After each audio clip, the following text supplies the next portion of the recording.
بسم الله الرحمن الرحيم. اللهم صل على أشرف الخلق سيدنا محمد صلى الله عليه وسلم. يسعد صباحكم يا رب بكل الخير والسعادة والأمل وراحة البال، اللهم أمين يا رب. صباح مشرق بنور الله سبحانه وتعالى. عايزة نقول لكم بصوا كده التفاؤل، بصوا كده كمية التفاؤل الصبح وانت صاحية بدري، اللهم بارك يا رب. دخلت بقى على الروتين بتاعي، اتفضلوا الأول الشاي معايا. دخلت بقى على الروتين كده، عايزة نقول لكم خدت السلالم بتاعت السطح من فوق. لا هو ما طلعتش على السطح طبعا خلاص حرمت لا اخدت السلالم كده من فوق، قلت عشان ايه تراب. شوفوا بصوا نزلت ايه من عليه. النظافه حلوه في كل شيء، بس قبل ما نبدا الروتين كده حط لي اللايك الحلو اللي زيك، اثبتي وجودك معاه بالكومنت الجميل، ولو انت لسه داخل القناه جديد ما تنسيش تفعلي الكلمه السمراء، كلمه اشتراك بتفعيل زر الجرس بالكل، عشان كل ما ننزل حاجه جديده توصلك باذن الله. خدت بقى كده ايه، قلت وانا هحط ايدي على خدي وسايبه الدنيا بره، لا ما ينفعش طبعا. خدت السلالم بقى من فوق، بصوا هننزل بميه لحد الدور الارضي، الشقه كلها الشقه السلالم. خدت السلالم كلها من فوق، عارفين انتم الدور الاخراني، يعني انا قاعده في الخامس، خدت يعتبر من السادس. بصوا لحد الدور الارض ميه، كب ميه كده، وكان في برضو ايه حد بيساعدني، يعني المساعد ربنا سبحانه وتعالى. خدت بقى ايه، خدت الاريال، خدت كرول ابيض. وعايزه نقول لكم السلام دي دعكت فيها، ما قلت بس برضو مش راضيه تنضف النظافه اللي هي يعني ايه، تحس كده زي الورد. هي زي ما تقول مبنى قديم او البيت قديم، بس فموميده ما بتطلعش الا كل فين وفين. فخدته بقى على جدارتي، يعني ده مقدرتي. بصوا عايزه نقول لكم دعكته جامد جدا، وبرضو طلعت تاني، يعني بقيت نعيد عليه تاني. كرول الابيض ده تحفه، بس عشان تحطيه في حاجه الوان ما ينفعش، الابيض للابيض، الالوان بيبقى للالوان. فقلت يا رب كنت جبت الحاجات اللي هي للبلاط، المخصص للبلاط، بس ما جاتش فكرتي صراحه، لان ما كانش في دماغي ان انا هنعمله. انا قاعده كده قلت ايه، طب ما نطلع نعمل السلالم بالمره عشان المدرسه، عشان ما نروح الكشك برضو مع جوزي، فما يبقاش حمل فوق دماغي، تبقى الحكايه يعني ايه بره نضيف وجوه نضيف. خدت بقى السلالم على قد ما زي ما انتم شايفين، يعني بينكم كده على قد ما قدرت. بصوا الميه دي كباها من الدور السادس، يعتبر كده انا في السادس، لحد الدور الارضي. السلالم كلها اتاخدت من فوقها لتحتها. بصوا ادت نظافه، ادت، بس كمروه مش مقتنعه بيه جامد، لاني لا كنت عايزه نظافه اكتر من كده، بس هو عايز حاجات من المخصصه للبلاط.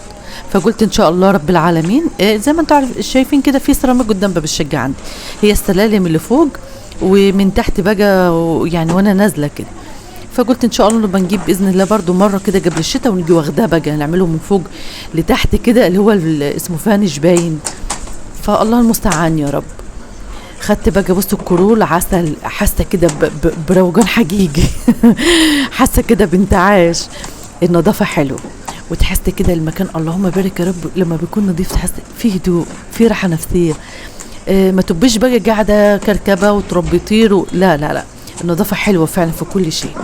عايزه نقول لكم خدت السلالم زي يعني بصوا لحد الدور الاول هلكت، بس طلعت سندت شويه وعملت كده كوبايه شاي. بجد لا نظافه بتفرق فعلا.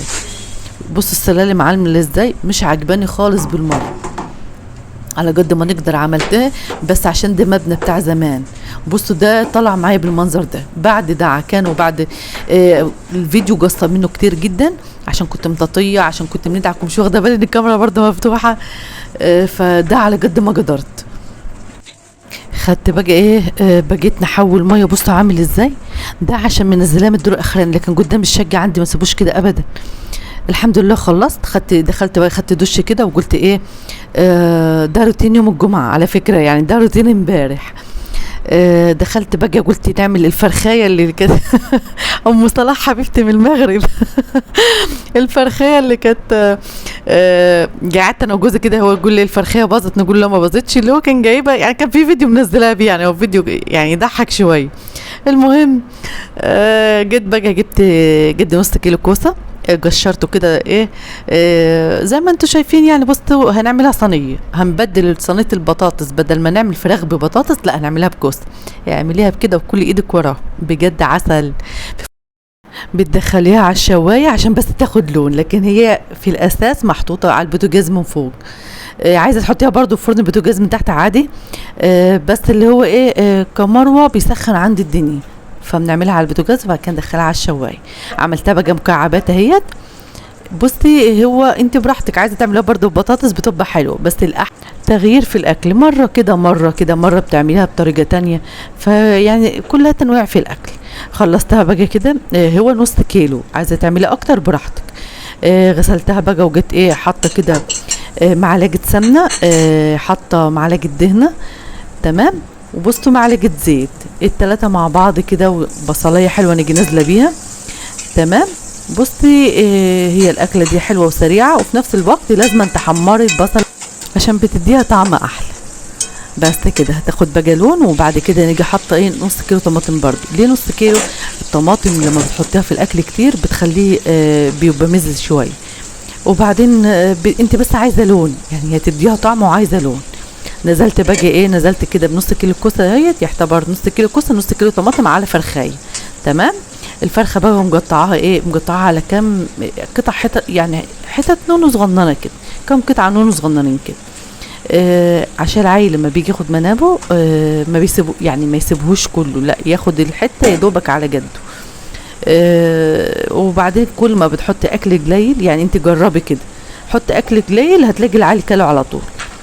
بس حطيت بقى فلفل اسمر، حطيت كمون، حطيت كزبره، بهارات فراخ، تمام. مش هنحط بقى ولا زيت ولا سمن. وحطيت برضو مكعب دجاج، لاحظ ان حاطه زيت وسمنه، مش هنحط تاني خالص.